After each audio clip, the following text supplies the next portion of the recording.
Good afternoon, ladies and gentlemen. Welcome to the webinar on citizen science from Malaysia perspective. Open science has contributed to make science more open by allowing the closer involvement of the society with researchers and scientists through participation in citizen science projects. It is our intent to raise awareness, trigger interest, and share insights into how we can promote public participation in research projects. Today's webinar is held in line with the mission to highlight local successes and challenges in organizing citizen science projects and to further discuss the future direction of citizen science in Malaysia. With that note, I would like to invite Professor Dr. Nur Saadah Abdul Rahman, the chairperson of Malaysia Open Science Alliance, to deliver her welcoming remark. Please welcome. Assalamualaikum warahmatullahi wabarakatuh, and a very good afternoon to all. On behalf of the Academy of Sciences Malaysia and Malaysia Open Science Platform, it is a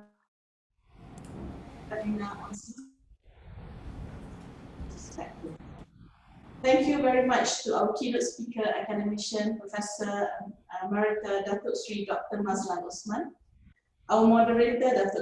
Azizah Baharudin, and our panelists, Dr. Nadine Rupert, Mr. Tan Chu Eng, and Ms. Nadira Muhammad Rifai, and to all participants for your time and dedication towards this webinar.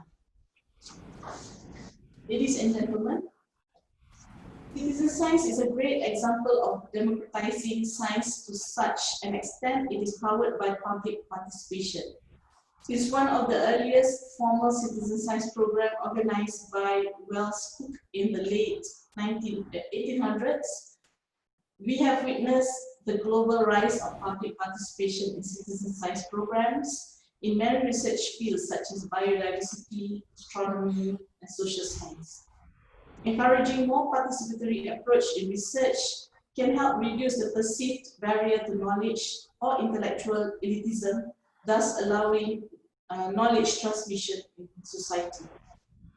Malaysia recognizes the importance of data sharing and open science in promoting responsible science, democratization of science, research management, and to advance the STI progress. On 7th November 2019, the Ministry of Energy, Science, Technology, Environment and Climate Change, or MESTEC, in Malaysia and now formerly known as MOSTI, launched a 2-year pilot project called Malaysian Open Science Platform, or MOSP, with the objective to gather and consolidate raw research data on a trusted platform according to the FAIR principle. At MOSTI, the Academy of Sciences and Malaysia Open Science Platform, we acknowledge the potential to maximize the benefits of collecting, creating, and sharing research data through adoption of clear and credible national guidelines. Excuse me.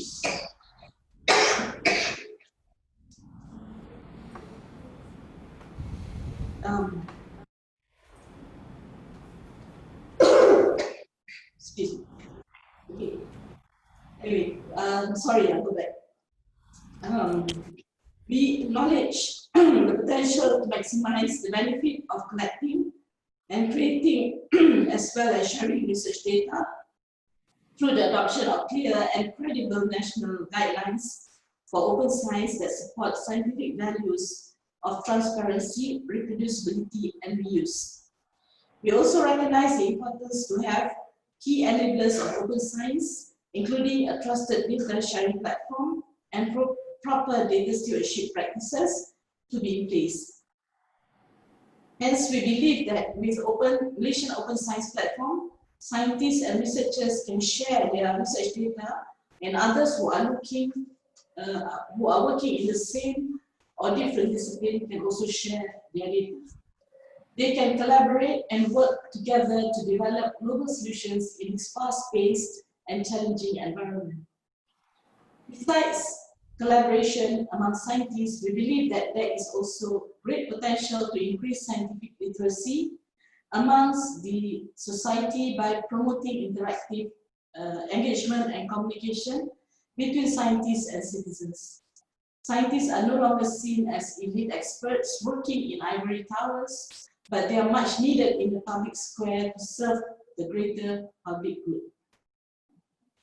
I hope through this webinar, we can learn how scientists can work together with the public, the successes and the challenges, as well as way forward for open science and citizen science in Malaysia. With this, I look forward to this webinar on citizen science from the Malaysian perspective. Thank you very much. Over back to you, Shafiq. Thanks.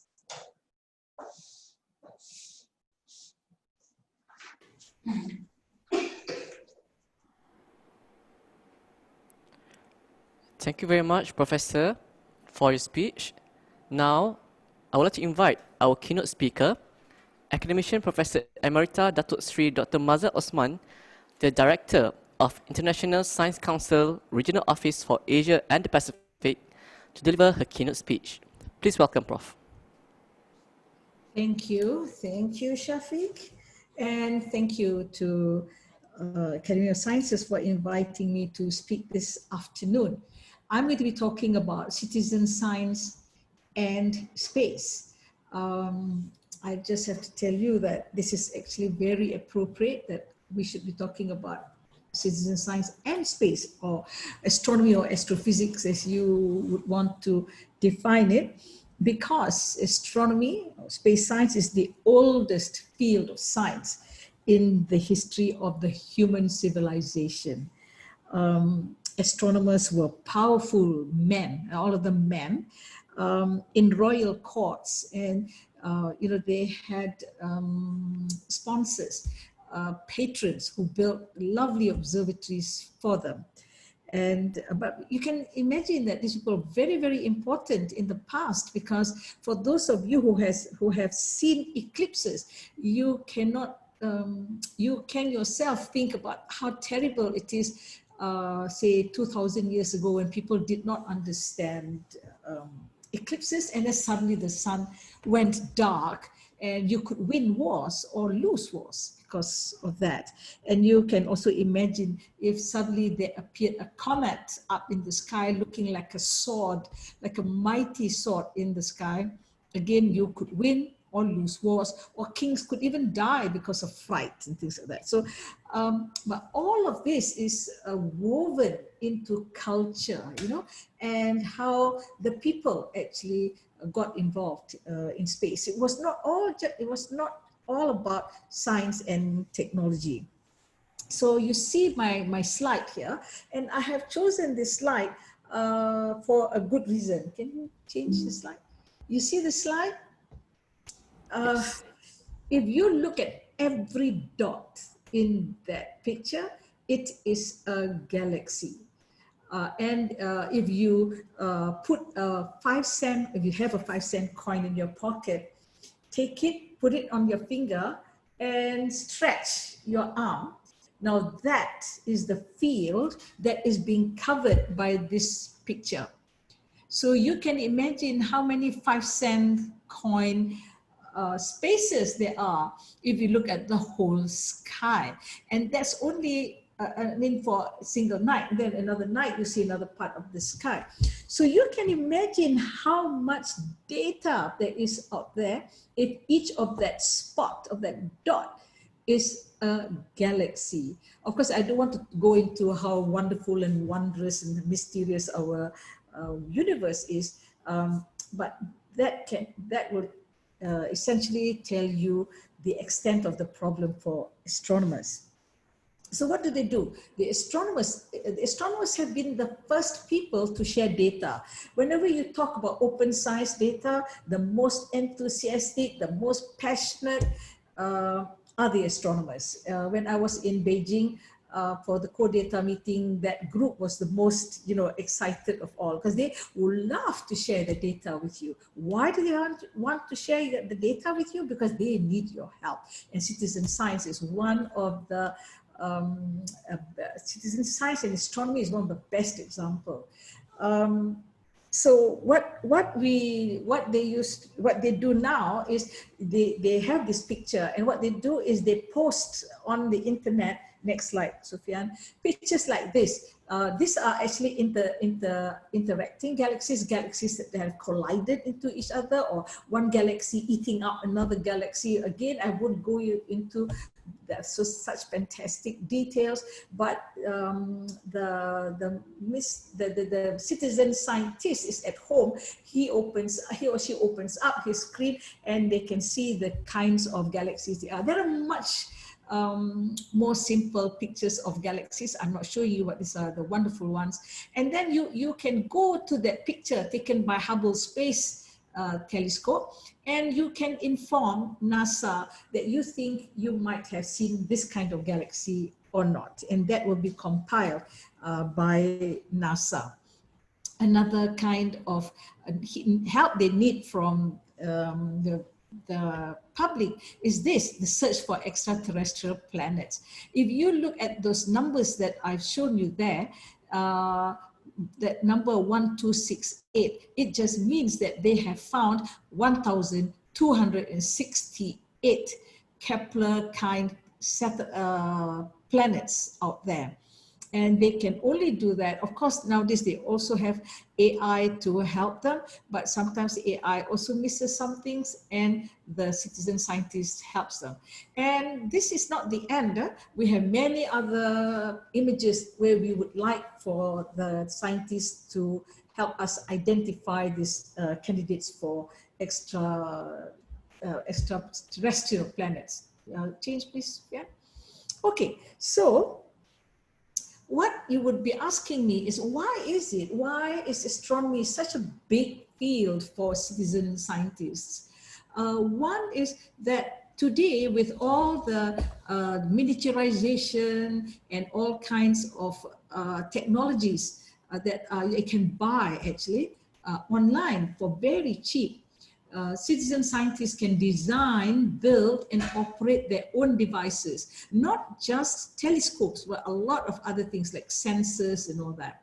And the other enabling factor is the internet. And this, I think we all know. I think later on you will be hearing how the internet has helped citizen science. And of course, together with the internet, the advent of the smartphone and the camera. And there's a lot of inputs from the public because of the smartphone, the camera. And you use that too for astronomy. You'd be surprised how much you can capture on your smartphone and camera of the sky. Now, apart from these enabling factors, what we should also look at is, while they are good in terms of giving you data, there are trade-offs in this data. And again, the other people might also look at this. How reliable is that analysis from your citizen scientists? You will notice that there is no uniformity on consistency in the way they look at data. And I'll tell you later though that this is not necessarily a bad thing. But if you are looking for precision, you may not get this uniformity or this consistency. And worst of all, there is bias. Some people want to see a galaxy where no galaxy exists, or a red star where no red star exists. So there would be the bias that you have to contend with. And so, as I said, citizen science and astronomy, they have been in hand and gloves for the longest time ever. So we have learned a lot. Change the slide, Sophia. So what we have learned is that you must have a good project design. I won't go into this, but if you're going to ask people to look at birds for you, or some, things in the water, for us as galaxies or stars, you must have a good project design to take care of the citizen scientists. Put in as much standardization as possible. Remember, I put that those two slides where they show citizen scientists what a galaxy might look like, or what a standard, or what one of those planets look like. So you try to have those standardized, but you should also look at how appropriate are those protocols for the volunteers. You might want to put in a protocol that is totally out of the range of the understanding of your volunteer. So you might not get the response that you need. Then there's also other kinds of data, all the metadata, when was this observation done and all that you have to capture carefully. And then of course, how accurate this observation is by the citizen scientists depends on your project design, on your standardization, on your protocols. Yeah. So these are some of the lessons we have learned from our citizen science programs in space. Then I would like to say that despite all you're going to put in about standardization, what you want them to look out for, please don't forget that the citizen science thing is not just for the public to fill in the blanks for you. You see, the public, some of them may not know anything about birds or butterflies or space. These people bring a very exciting new perspective to what you want to do. So they might be bringing in, they might be looking at something and they think it's something else, and they'll tell you, and then you might think, okay, maybe this is something else we should be doing. So don't forget that the citizen scientist brings his values to the table. A chartered accountant, a heart surgeon. I've worked with them as amateur astronomers, and they are wonderful people who bring all kinds of other perspectives to the table. And that's why I wanted to tell you that please recognize the fact that citizen scientists have a lot to bring to the table. They are not just there to fill in the blanks for you. So I think that's all I can say to you in the 10 minutes that's made available to you. You notice I did not define citizen science. I'm sure your panel will try and define. There are all kinds of quite interesting definitions and a few other things about citizen science that quite exciting. But you wanted me to bring the perspective on space. This is it. So yes, so thank you very much. Thank you very much, Professor, for your very insightful keynote speech. Ladies and gentlemen, we are going to continue our webinar session today with a panel discussion. The topic for our panel discussion today is successes, challenges, and potentials for citizen science projects. The session will be moderated by Datuk Dr. Azizan Baharudin. A short biography about Dr. Azizan. Dr. Azizan is the Director General of the Institute of Islamic Understanding Malaysia. She's also the Chair in Climate Change UKM YSD and an Honorary Professor at the Centre of Civilization Dialogue, University of Malaya.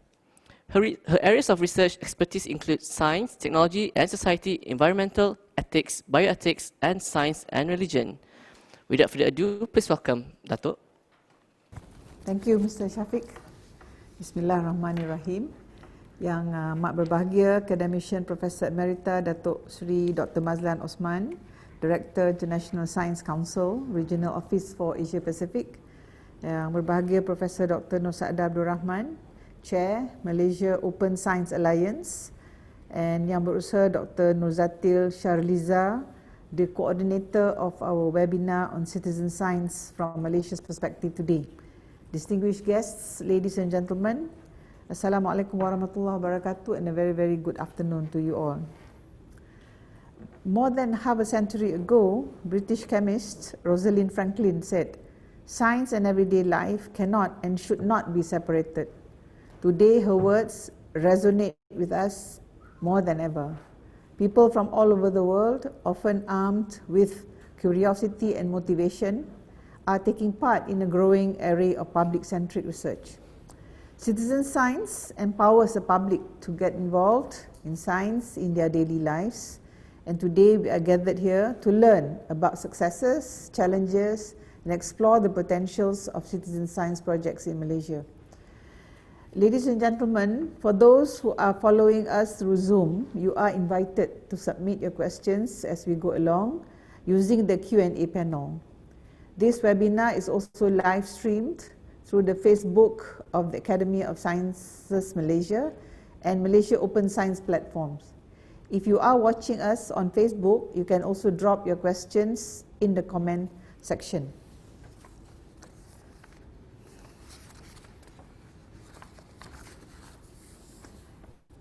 Now it is my Great pleasure to introduce to you our three panelists. Firstly, we have Dr. Nadine Rupert, who is a senior lecturer and zoologist at the School of Biological Sciences, USM, and scientific advisor of the Malaysian Primatological Society.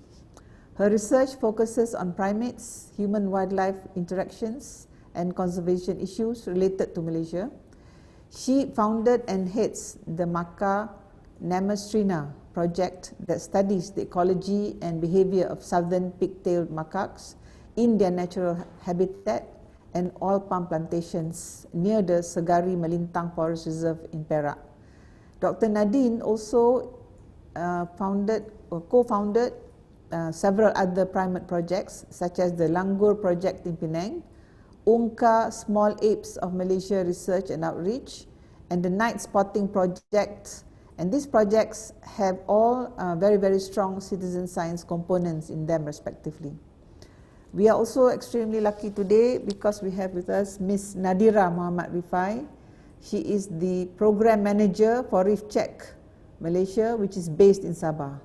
She previously worked with the Worldwide Fund for Nature, WWF Malaysia, assisting marine biologists in the Sempurna Priority Conservation Area in the Collaborative Environmental Management Project on Mabul Island in Sempurna before joining Recheck Malaysia in 2013.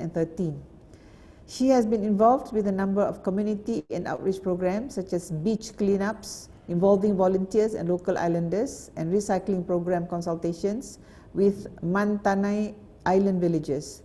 In addition, she has also coordinated international coastal cleanup programs as well as being engaged with training workshops. She is also a certified reef check trainer and green fins assessor trainer. Our third panelist is Mr. Tan Chu Eng, who is from Penang. He is a UK graduate in polymer science. He is currently a counsellor at the Majlis Bandaraya Seberang Perai. He is the chairman of the Penang branch of the Malaysian Nature Society, MNS, and also the Bird Conservation Council. Since its formation in the post-war era, MNS, as we all know, has been involved in citizen science via the publication of journals and articles on the natural history of Malaysia in a very wide range of topics.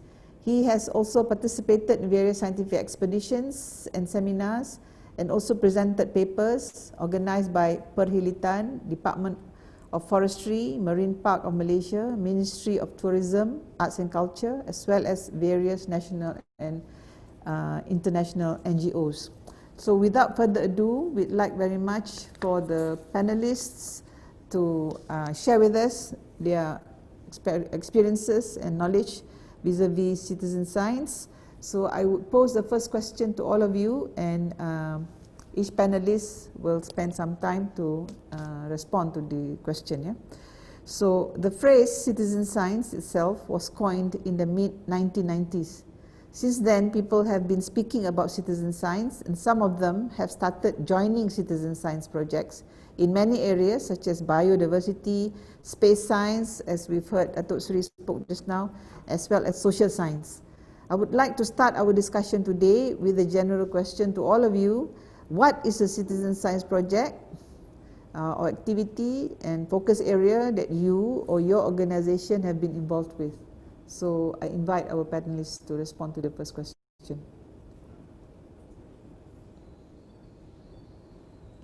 Who wants to go first? Everybody's quiet. Can we ask Dr. Nadine, please? Yeah. Dr. Nadine, so thank you, Prof. Yeah. I'm okay to start. I'll try to keep it short. Thank you, Prof. Thank you, Academy of Science Malaysia and Malaysia Open Science platform for inviting me. So I don't even know where to start because I'm doing quite a range of different projects, all involving citizen science, but generally I try to use the sheer amount of knowledge and also availability of the public to help us in assessing biodiversity and more specifically in primate abundance and also occurrences all over Peninsular Malaysia. So since 2017, basically, we started with using iNaturalist. I think many of you might be familiar as one open source app our program, also a website you can use if you don't have the smartphones, that can not only where citizens of the public or scientists can upload biodiversity associated data like photographs, also audio files to be identified by other citizens and experts in the field, but also to have a good arrangement where we have different groups specific to taxa, meaning to different, for example, now with the primates, we started one project specifically on small apes, or many people might know small apes better under the English name gibbons, or in Malaysia we call them unka. In that sense, when we started with assessing the occurrences or presence of gibbons in Peninsular Malaysia, we really didn't have a lot of knowledge. There was specifically no data or long-term study or very detailed study on small apes since the 1980s. So in 2017-18, we tried to get more data. We used iNaturalist, but also other platforms to solicit public involvement and public knowledge about where we can find these small apes or gibbons in Peninsular Malaysia. So we reached out to not only MNS, for example, and all the different birders and hiking groups, specifically through social media like Facebook, to ask people to join this project and help us get evidence of where we can find small apes in Peninsular Malaysia. But also this data is very important, not just for us to publish it, but actually to conserve and work on a conservation plan for these species in Peninsular Malaysia. So using, since 2018, the data that the public has submitted to iNaturalist, and also emailing us or submitting through our Facebook page on, oh, here, I'm in this forest in A and B, and here, this is the picture of the gibbon I saw, or this is the song that I heard, because gibbons are also very vocal. We were able to have a very, I wouldn't say it's not very comprehensive at the moment yet, but at least we have gotten evidence of many different patches, forest areas, where we did not know that there was a presence of these species before.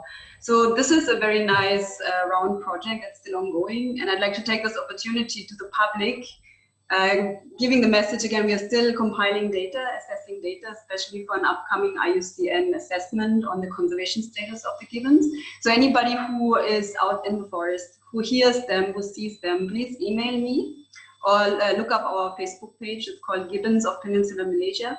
And please submit your either audio file or your picture where you can find these gibbons in Peninsular Malaysia. Thank you. So I hope your fans are listening out there and they'll be responding to you very, very shortly. Next, we have the pleasure of inviting Ms. Nadira Muhammad Rifai to share with us. Hello, everyone. Good afternoon. Good afternoon. All right. I'm currently working with Recheck Malaysia. Our HQ is actually in KL, but I'm based in Sabah, and most of the programs that I'm running is in Sabah. So the citizen science project that we are involved in, mainly there are two. First is the Recheck Surveys, and second is the International Coastal Cleanup. So for the Recheck Surveys, it's actually a coral reef monitoring methodology used worldwide. It's actually used to assess the health of reefs by looking at the fish, the invertebrates, the impacts, and the substrate.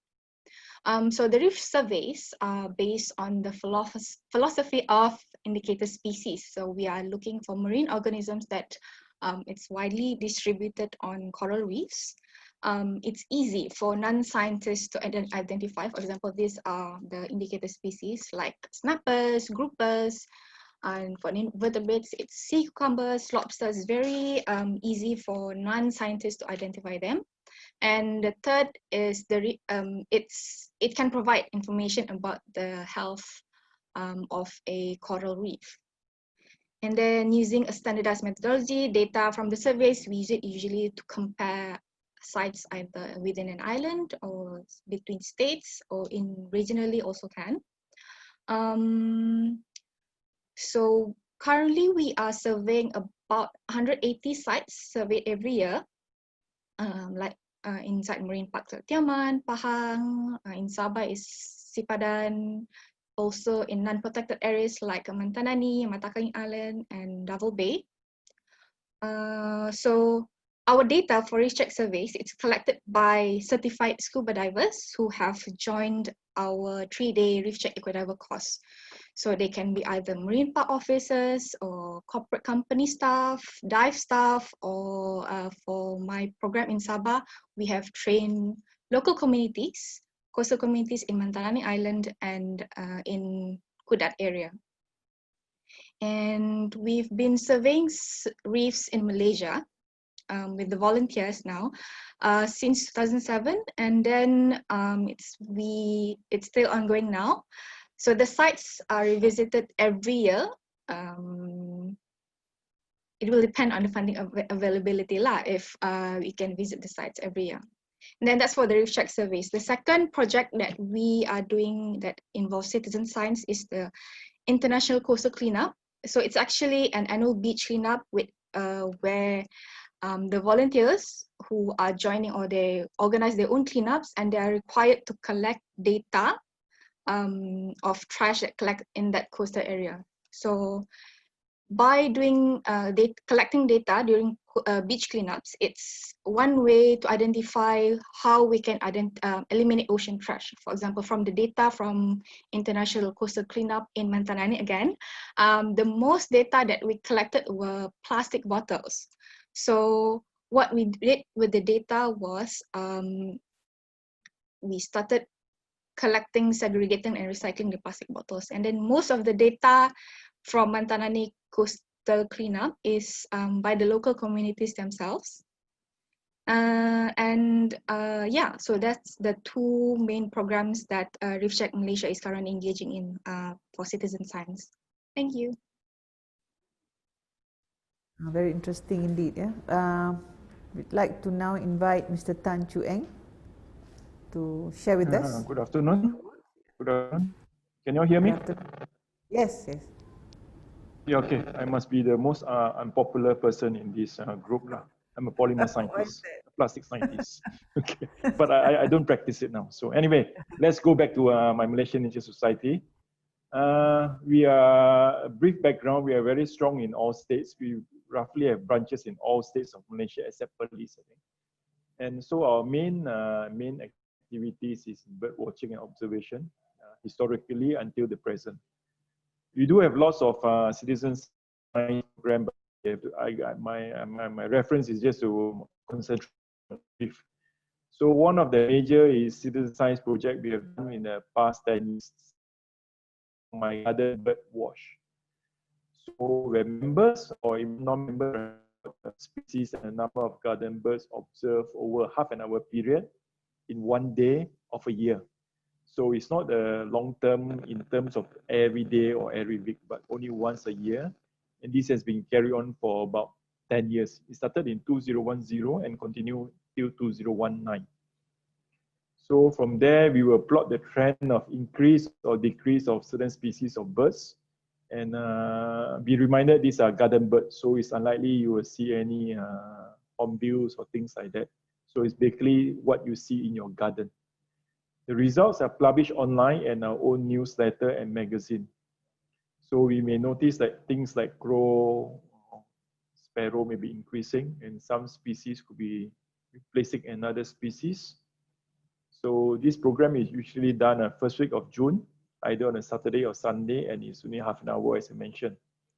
So I think I was asked whether, by the moderator just now, whether how do we analyze the data, and we have the data of 2015 analyzed and published in a scientific journal, Journal of Asia Pacific Biodiversity by Dr. Puan. I think Dr. Puan is an academician from UPM, so, and I think this journal is peer reviewed. So we believe our data are strong. So, but unfortunately, we volunteers a bit ran out of steam. So in 2020 onwards, our members sort of stranded it back, and we can't afford to have the time to do it. So, but we handed it back to the secretariat, as I think Recheck Malaysia said they have the HQ in KL. We have our HQ in KL, so we have paid staff trying to run the program or try to continue the program for the coming years. So, but as far as the data collection is concerned, it's still amateurs and citizens and members. I think that's about all from me for the moment. Thank you. Now to our panelists, we pose you our second very important question. Thus far, through the first question, we've been trying to understand the nature of citizen science projects in which society can work together with the scientists towards shared goals and objectives of particular projects, right? So in your respective opinions, what benefits can society gain from participating in these projects that you've described to us? So Dr. Nadine, would you like to start? Yeah, thank you very much. I think for many of the citizens or the public who's interested in this sort of research, mostly I think the three of us talking about biodiversity in this case, maybe having this very strong bond to nature already, and probably they want to do something useful with their passion. And this is not only by contributing to science, but for themselves, I think they can also grow from this experience. So there's different other projects I haven't had time to mention about, but for example, I'm also co-leading the Langur project in Penang, and here we look at how langurs, that's another species of primates, and specifically with the white specks, they're very common all over Peninsular Malaysia and quite recognizable, are doing in this very fragmented landscape of Penang Island. And I think many Penangites, many citizens here, they recognize the species as very charismatic. So they have this kind of bond, like, oh, they are cute. And they're also kind of probably having the feeling that they want to help this primate, because we see them very often crossing roads, often being killed or hit by cars and then being subsequently killed by vehicles or even motorbikes.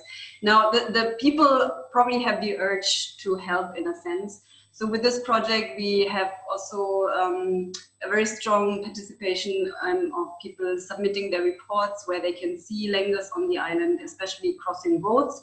And from that perspective, I think we will also try in the future to even develop an app where not just in Penang, but all over Malaysia, we can have these citizen reports on roadkills, specifically not just on primates, but on arboreal animals, because there's not much available. So I think the people, they can learn from the experience when they work with scientists, how science works, but they can also fulfill maybe the urge to do something useful with the observations that they have, or maybe with the passion that they have when they go in nature and when they look at different species of plants, or even like when they go diving, for example, with Recheck. So turning their hobbies into something that is contributing to conservation science, as well as developing their knowledge about how science works. Yeah, thank you. I think that's it from me. Thanks. Thank you very much. I think you've spoken a bit about personal satisfaction, right? When you become involved, yeah. So Ms. Nadira, would you like to share with us what you think? Yeah, so I think some of the benefits that society will gain from participating in citizen science projects. One is it raises the awareness on the local issues happening in their area. For example, in Mabul, so they are trained Recheck eco-divers on Mabul. So one of the trainings that we provide is to detect when there is a predator outbreak. So last time, 2 years ago, they detected crown of thorn sea star outbreak in Mabul, and this is due to them already being trained as eco-divers. So that helped for them to be more aware and more up to date of the current issues in their area. And then also they can gain a sense of stewardship, as they are more concerned of the sites that they are involved in. For example, our eco-divers who are, sometimes they are people who are working in the city. So when they were involved in surveying a reef in one of the islands, they are more concerned on what is happening there. So I was, for example, there was one eco-diver that he raised his concerns when there was any issue in the area that he participated in. And then I think it's also an added skill for the public, as again, example from the Recheck Surveys is they are also trained to detect, for example, what I said just now, how to detect predator outbreaks. They can identify if the corals are bleached. And yeah, I think that's most of the skills that they can, benefits they can gain from doing citizen science project. Yeah, they get a sense of being involved and that they're doing Yes. something, right? Instead of just watching by all these negative things happening around them. So thank you very much. Mr. Tan, what would you say are the benefits for people to join citizen science? For us, is I think, especially when it comes to the birding part and bird observation, where we collate the data, I think it's very important because our data be used for by town planners, and if there's any rare or threatened birds, I mean, other than my garden bird watch, so that's very important. But unfortunately, Malaysia don't have this avian or bird red data book yet. We do have plants and I think trees, and mammals, but not birds yet. So this would be useful to society. The big picture, you know, which area that you can or you shouldn't develop, and there's a big picture. At a lower level, I think it raises more conservation awareness in the general population. Even housewives, students, they know there are these garden birds, and they find it enjoyable, and their data have contributed to something. And especially for the children, we hope one of these days they'll be decision makers, and they know what is happening around in terms of biodiversity and make the correct decision in future for the society. I think that's all from me. Yeah, I think in all the three main focus areas by all the three of you, there's the elements of bringing people closer to nature, right? And human beings cannot survive without nature. This is our home. So I think through the perspectives of each and every one of you, we get insights as to how people can make themselves useful, make themselves feel that they are, fulfilling their obligation and responsibility, as well as, the scientists who are actually working on in the field. So our third question is, conducting research can be a challenge, for non-scientists. You can imagine that, especially when they may not be familiar and well-versed with some of the techniques involved. So in your particular case, in your particular projects, how do you ensure that the collected data is reliable and trustworthy? Dr. Nadine? Okay. Yeah, let me come back to the first project that I was just talking about when we tried to assess areas where gibbons are present. So first, we make sure that every submitted report has evidence. So gibbons are singing apes. They're very vocal. I hope everybody here is kind of familiar, and I'm not going to do the gibbon song now, but you can Google it. But if you're in a forest in the morning in Malaysia that has gibbons, then you will definitely hear their songs. So we make sure that the reports that are submitted to us have evidence, either a video or a picture that can clearly identify the species, or even a song or audio file. The experts in my team, together with other primatologists, we are assessing the evidence or the files for their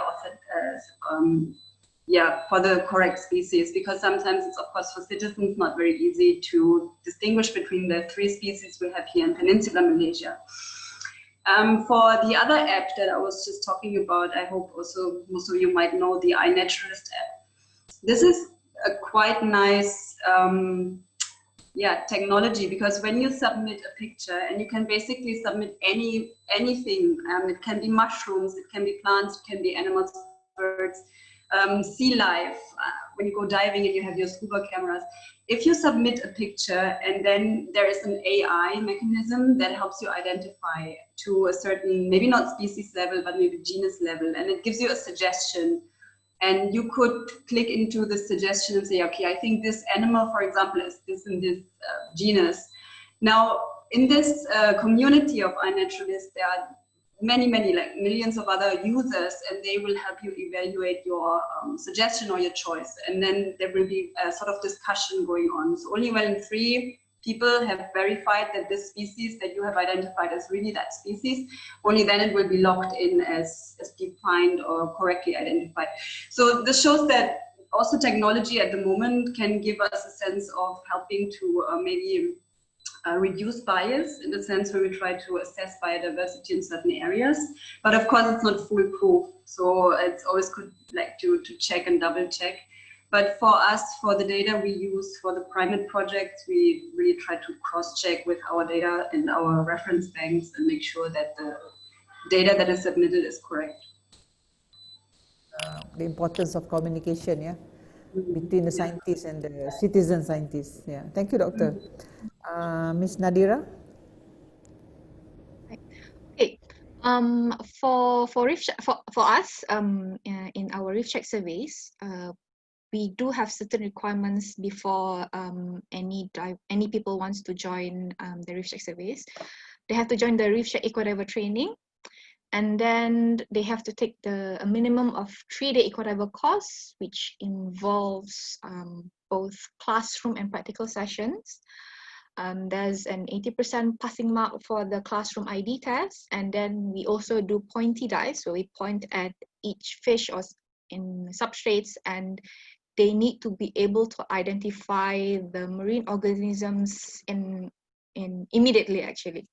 So and also we also train them buoyancy, because when it comes to collecting data during the Recheck surveys, they need to have very good buoyancy because they need to be as close as they can to the reef. This is very important when it comes to collecting data for substrate, because one of the method we teach them is how to differentiate between hard corals and soft corals is by counting the number of tentacles, and the tentacles can be this big. So it's a bit difficult training, but then it's the indicator species are actually very simple to identify. And then the actual surveys we usually will be led by one Recheck staff or Recheck scientist. And then before we do the surveys, we will do a briefing of indicators and the methodology to refresh them before we go diving. For the international coastal cleanup, it's actually the data collection is very simple. You only need a form such as this one. You bring it when you're doing a beach cleanup, and you have to count and weigh what trash that you have collected. And there's actually an application already made by Ocean Conservancy. It's very simple. You only have to key in how many trash you have collected in that area, and then it will automatically be submitted to Ocean Conservancy database. So it's very simple. They only need to categorize data like how many plastic bottles, how many straws. Yeah, so that's it from me. Few words there, I pick up a couple, training and supervising or mentoring. Yeah, okay, thank you so much. Mr. Tan?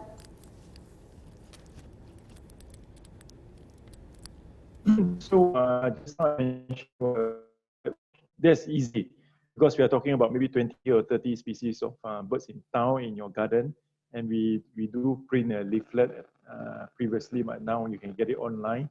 So my garden bird watch is easy. I don't think it's rocket science. You know, a sparrow, a crow, a common myna. I mean, most people will know to differentiate it. So, but we do more than that. MNS do more than that. So we do have bird observation on raptors. Waders can be tough, and shorebirds. So, I mean, how do we know that our data collected is of correct integrity? Of course, as mentioned, we do have a basic birding course, and we have a buddy system, a mentor-mentee. Normally, we try to hook onto somebody senior and join them up in birding. So that is also important. Okay, when it comes to our our publication, we have our own in-house newsletter. Those are probably not peer review, but our scientific publication are peer review, and some of our own publication or the monograph or conservation series are vetted by a publication committee. which are run by professionals, academicians. And also we have oversight by paid staff also. We have about a handful of staff in KL. And we are a member of BirdLife International. So we have oversight by our international partners also. And we do have honorary members which are from the retired academic community. So they do offer us advice and help and so things. And finally, like when you see rare birds, and I think one of you all mentioned that, especially when the stars, they may want to mention that they've seen some new star or something like that. It happens to the birding community also. So you may have some, claiming to have seen this rare bird or that. So we do have a records committee. They do vet it, in a democratic way. So whether to accept or not to accept certain records. I think our safeguard is fairly reliable. MNS is fairly reliable in our safeguard in our data. Thank you. And I think gives a lot of people a lot of confidence to know that they will have the buddy system helping them, and then there's a simple basic courses that you be delivering for them also. So this is all very good information, and I just hope that the positive impact of this webinar, we hope there'll be more webinars like this in the future that ASM and other partners will organize. Finally, we have one more question for all of you before we actually open the floor for questions from our friends who are joining the webinar. I'd like to invite your opinion respectively in brief about the future direction of citizen science projects in Malaysia. So, Dr. Nadine? I think currently with what is happening all around us globally with the pandemic and maybe another MCO coming up, I think all of us are kind of living in an anxious period. And I think citizen science can help a little bit like to ease this anxiety. So when you think about being stuck at home during the MCO, I think the bird watch by MNS was still ongoing because you are in your garden, you can watch the birds who fly by if you have the privilege to have a garden. But I think what we should do moving forward is taking this opportunity or taking this challenge as an opportunity to open our eyes and to look all around us, because nature will always be there. And it's just, I think that many of us haven't really deeply looked into what we have in our backyards, because even if you can't go into a forest or you can't go scuba diving, or you will still see urban biodiversity all around you if you're just like, opening your eyes. So I think moving forward, what I would like to see is that the public, that more citizens actually get actively involved in citizen science. And with the technology and the media and online, the availability of the internet and all these online tools that we have available, I hope that is something that maybe even driven by this pandemic will become more popular, because at some point it's now becoming very clear that online is the way forward. And I think with social media, that is a really powerful platform also for citizen science. Hopefully we will get more people to educate, to create awareness about the beauty and the importance of nature, and especially the importance to conserve nature, and get the public like on board trying to be part of this nature biodiversity protection or conservation movement in the future. Thank you very much. Ms. Nadira? So actually, I think citizen science projects in Malaysia, when I see the international coastal cleanups, I think it's gaining momentum, because last year, 2019, before the MCO started, we had a lot of organizers who wanted to organize their own cleanups, and then they collected data. We had more data last year compared to this year, where there's the COVID, so there's less people organizing the cleanups. Yeah, and then I think it's very good that they wanted to organize their own cleanups in their area, and then this is important because they are in the area. This is concerning accessibility for scientists. Citizen science, they are more available, more easier for them to go to the area to collect data for scientists, and benefits we get the data, they get the sense of ownership, the stewardship, and then they get closer with nature. Yeah.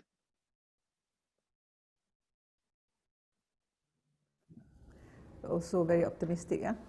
Mr. Tan? Yeah, for us to really progress, I think we need more cooperation. We as in NGOs and normal citizens need more cooperation from the relevant stakeholder of government, even like wildlife and forestry. And, of course, they are opening the expedition to citizens of Malaysia and even foreigners. These two departments at least. That's very good. More resources, including financial, should be channeled to us by the relevant department. And the university and government department should engage more with the citizen. Maybe they should nominate one person to liaise with us, something like that. Then we do have some overseas engagement also, but sadly some political issues may be involved. I mean, even through MNS, we had one or two issues, political issues. But science knows no border, so we hope hindrance. And for us, MNS is not only birds. We also do citizen science on mammals, reptiles, and these sort of things. The other thing that which we should expand is direction of citizen science in Malaysia is roadkills, as Dr. Nadia has mentioned, of roadkills data. I think that is some lot of information that can be harvested, if I use the word harvested. And also in poaching, the citizen contribute a lot of data and tip off in poaching, especially nowadays.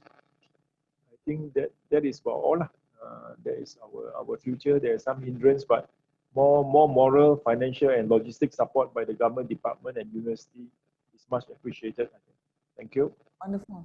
I know you have lots more to say, each and every one of you, but because of the limited time, I think the gist or the most important points of your message has come across very well. Thank you very much. And now, gladly, we'd like to open the floor to our viewers, to our participants who have so kindly joined us in the webinar today.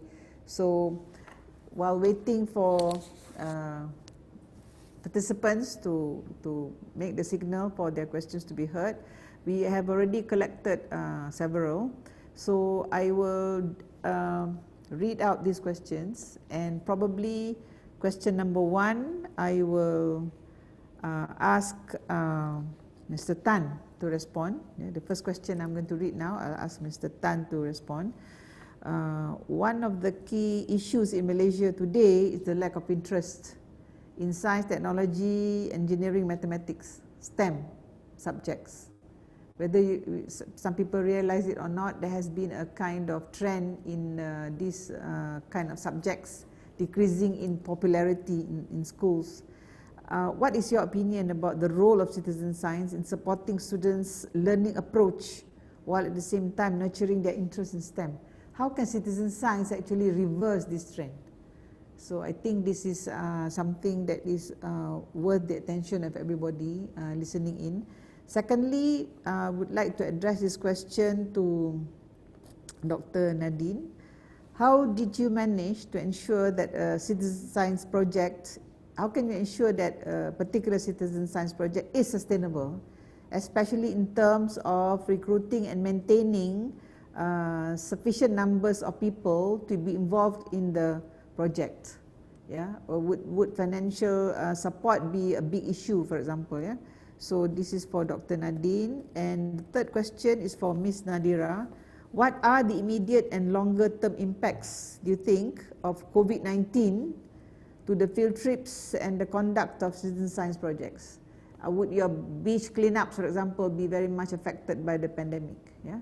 So I would invite Mr. Tan first, and then Dr. Nadine, and then Ms. Nadira.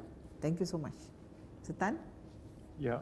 For me to address this issue of, I think, less students interested in STEM is to get citizen science and get them in the field.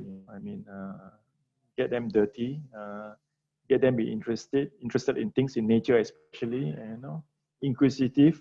Don't just sit in the in the what you call in the room.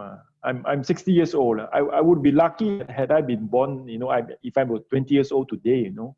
During my time, there's no such thing, you know. So I really admire those people that are students now. There's so much things to do in citizen science, internet, you know.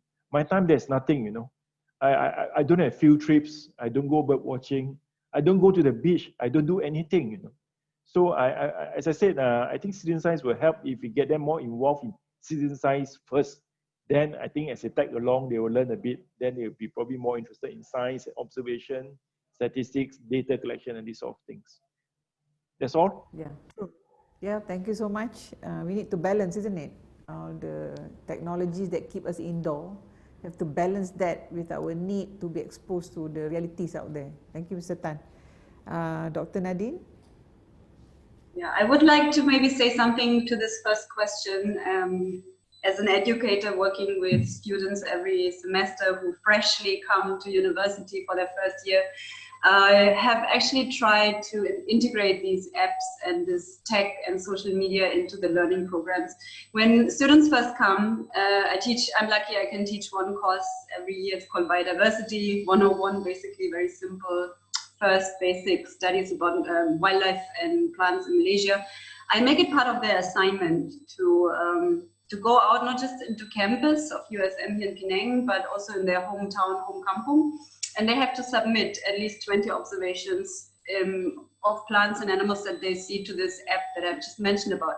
So it's not just that they have to physically, you know, get their hands dirty, as Mr. Tan just said, and they have to go out, but they all of a sudden have this eye-opening moment, like, oh my God, even here in Penang, in the city, we have a campus that's so green, and we have like 100 species of birds. Like, I don't think they will realize that in the very beginning, but when we talk about then the issues and arising, you know, things in our class, then all of a sudden many of the students get very aware about what is happening all around them and how important biodiversity is. So in that sense, I'm privileged as an educator to have that tool reaching out to the students, but I think everybody, all of us, can engage the public, can engage their friends, family, whoever is around us, to become more curious about these issues. And this is how we drive then curiosity for other disciplines in STEM, not just about biodiversity. But for the question that I was given, whether citizen science projects can be sustainable and how they can be made sustainable also in terms of financial aspects of financial support. I mean, this is, I think, all of us who work in this area, specifically when we work with when we do conservation work, and I think NGOs as well as research projects have the same issue, that incoming funding and applying for grants and getting money for all these projects has not been easy, but now in times of COVID and the pandemic, it's not getting easier either. So being financially sustainable is a big challenge. And I think all of us have different pots where we can maybe tap in and apply for certain grants.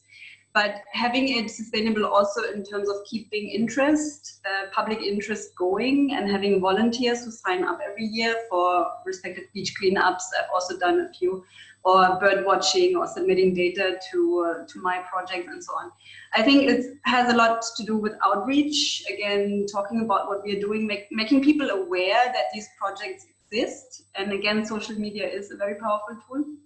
And just keep ourselves going. I mean, if we stop advertising these things or applying for grants or reaching out or educating, then of course at some point the projects, you know, might not be as viable as before. So it has a lot to do with our own dynamic with the leaders of the projects, how they keep the ball rolling. I think now, as I said before, it's very unpredictable. The future is uncertain. So I hope very much that most of our projects can sustain in the future. And if we shift maybe more to outreach via online tools and so on, I think there's a chance that we still can engage and make people interested in conservation and science and in biodiversity. But of course, it's not easy. Definitely. Thank you. We keep going and we keep empowering ourselves, in all dimensions. Yeah, thank you so much, Doctor. Ms. Nadira, has COVID-19 affected your activities, for example? Yes, it has. For our international coastal cleanups, we had less organizers this year. In 2019, almost every state in Malaysia had at least one beach cleanup. But for this year's beach cleanups, it was far less than what we expected. So it's understandable. We need to do physical distancing and all. And then we had less data for this year because of the limitations because of this. And for long term, this may affect our Recheck surveys because of the data consistency. We usually go to the same site every year to look at the trend to see if the reef health in that site is getting better or is it getting worse. So when we don't have a data for the following years, it affects the data consistency. And then it also affects our funding because usually we do the Recheck surveys with 1 Recheck staff and 4 volunteers. This time we had to go and survey the sites itself. So far, we managed to survey about 70% of our sites, but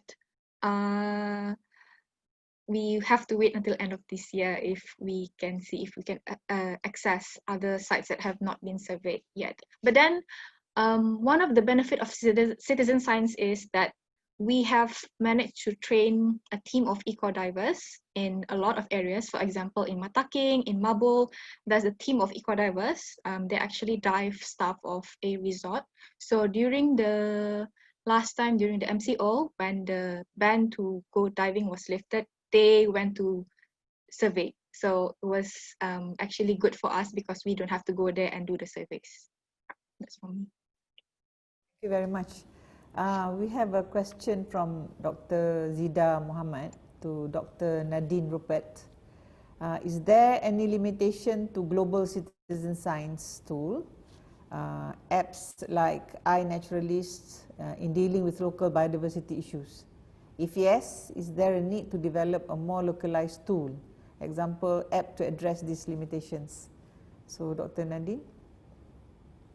I think that's a very good question because the app I'm talking about is a global app indeed. And data that is submitted to the app, as I said, there's a pre-identifier that gives you suggestions of whether this picture of a flower, for example, that you have just submitted is this or that species. And of course, this AI, this artificial intelligence, is also trained by the number of submissions of similar species and the number of how these are identified correctly.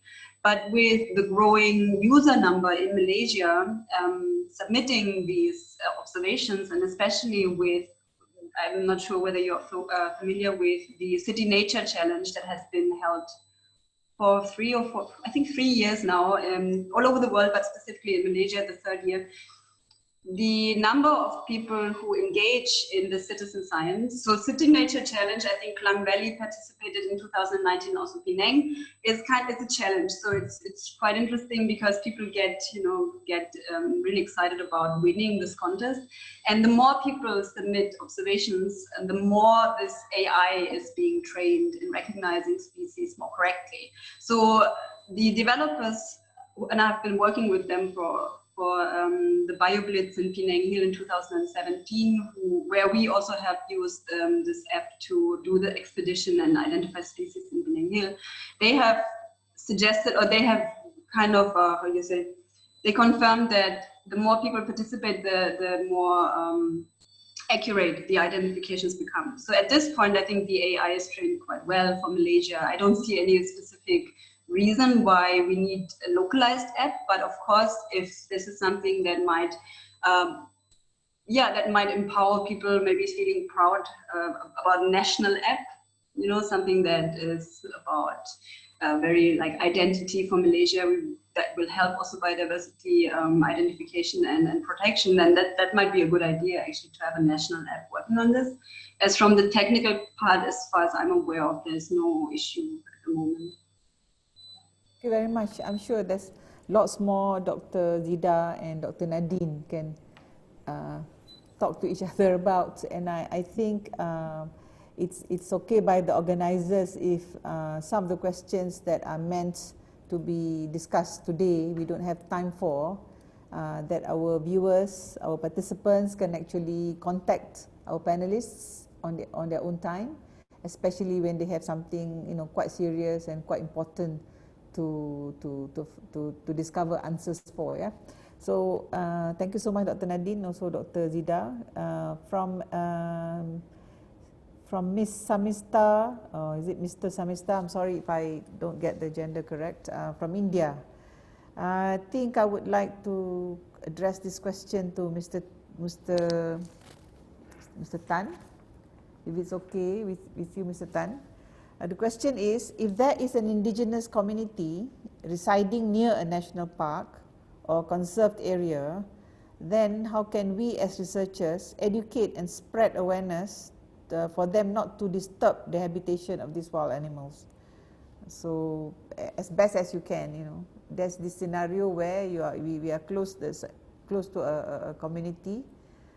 We have a community that's close to a national park. Yeah. So what do we do to educate them, yeah, or spread the awareness such that they will help to actually maintain the peaceful habitation of the species that actually reside in the national parks? I think Malaysia is fairly well covered in this issue. Our laws and legislation are very clear-cut. Things like fully threatened animals, even if you are local aborigines, you can hunt them. And non-threatened animals, they can hunt them for food and subsistence. And I think Malaysia is fairly well covered. And I think this will probably be covered by the relevant government department if you're talking about aborigines. If you're talking about village folks, I think various NGO have done awareness campaign, no hunting, no poaching. I think WWF have put up signage along the Greek Highway for a number of years. You know, they have done a good job. So for the villages, I mean, in Malay we call kampongs, but since our friend is from India, so we call villages. So those are I'm sure we have to raise awareness and educate them, the NGOs. But for the aborigines, I think it's done by the government departments. Thank you. Okay, so there are mechanisms in place, maybe under the banner of you know, activities like engaging with the respective villages. So you make them aware of their responsibilities and so on, giving them information and all that. Yeah. So the key word there is to create the awareness. Yeah. So I hope our friend from India has some insights there. So the other question is from Alicia Teo. Maybe Ms. Nadira can venture to respond to this question. But if the other panelists would like to respond, they are also encouraged if you want. I think we still have a bit more time. Yeah? Alicia Teo says, in addition to data collection, is it also possible for citizens to be involved in other stages of scientific research? For example, in research question design, in methodology, in data analysis, etc.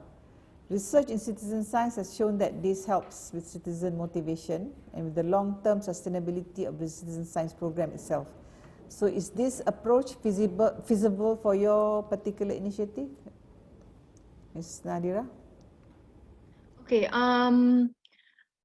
for our Recheck surveys, usually the citizen science that involves in data collection only for now. But then the International Coastal Cleanup, the data, when it's submitted to Ocean Conservancy database, the spreadsheet, it's available for anyone to download. So if they want to analyze their own data in one particular site, or if they want to do any comparisons, they are free to do so actually. This is for the International Coastal Cleanup. So, Dr. Nadine, would you like to add on? Thank you, Ms. Nadira.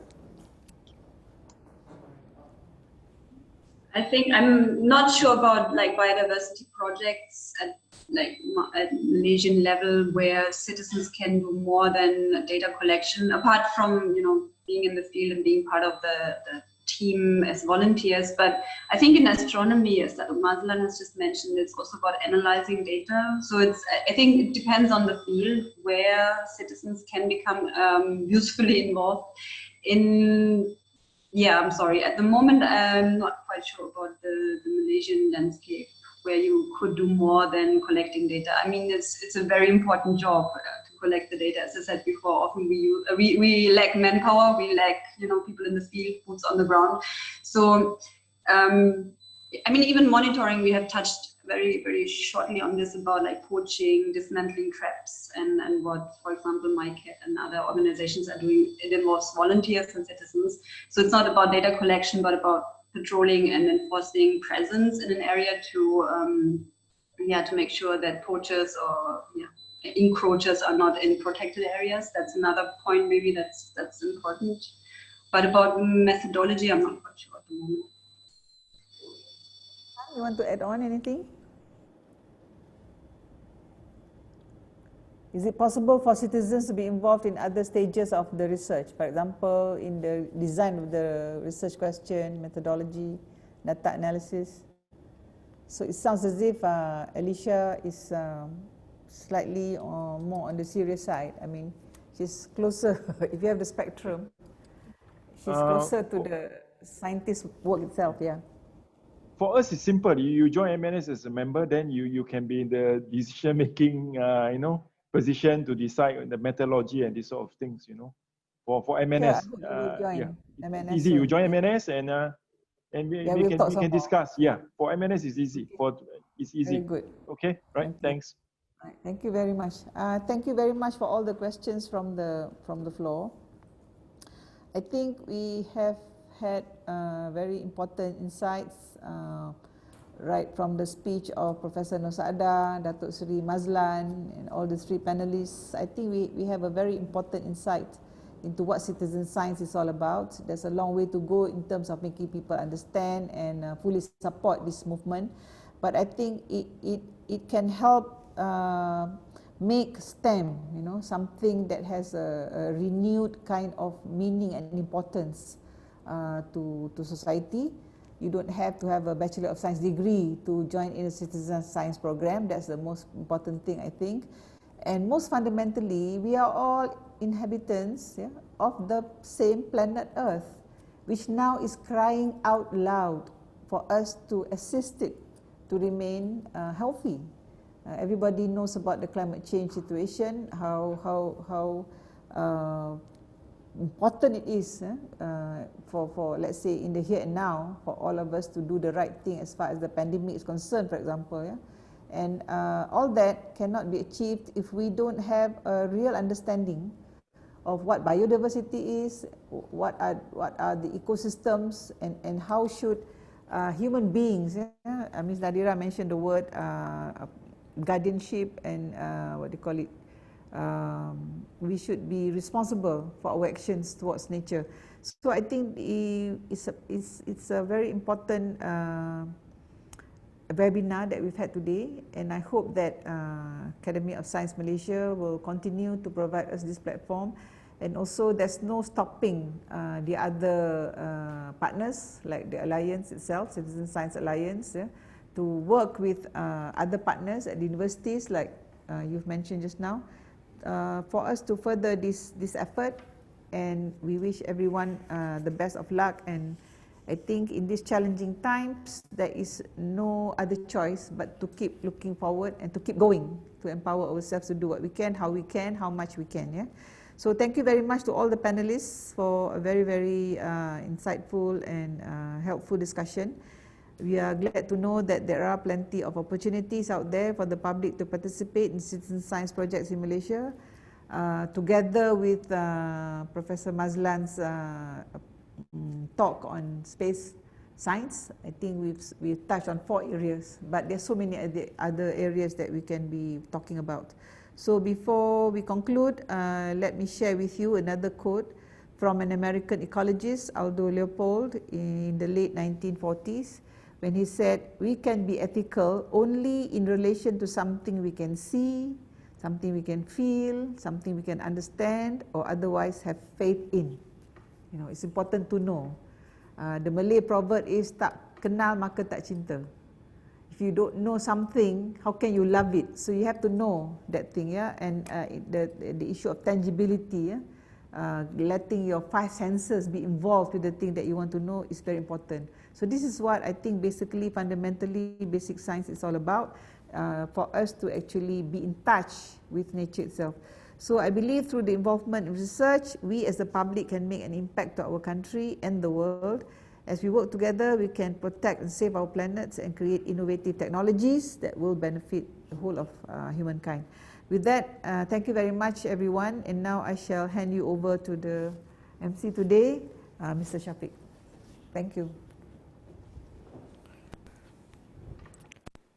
Thank you very much, Dr. Azizan, for moderating this panel discussion, and to our esteemed panelists, Dr. Nadine, Mr. Tan, and Ms. Nadira for participating.